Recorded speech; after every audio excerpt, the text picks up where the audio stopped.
siya din pala. Ay, go, bet. Sabi niya. Dalawa. Go, bet. Hawakan mo yun, baka pumiglas yan. Ano ba yun? Sa ano? Pipiglas yan. Huwag naman. So, wala ko yung tatanong. Wala ko na itatanong.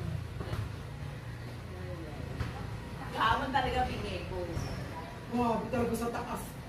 Ang ingay. Alam mo ba, nilagay ko na yung panyo ko dito sa sobrang inyo. Wala, kinain niya na. Wala. Bala, nasa na... Sira ka na. Grabe ang Nasa ng pila doon lang din sa ano. sa... Yung sa may harap ng City Health Office. Oo, isa lang ba? Kaya pag-init. Ito naman. Ang init. Dapat pala agahan ko sa loob. Oo. Masarap kasi alas 10 tapos ka na. Ano kasi dumating para Titignan niya. sa tapos niya? 7.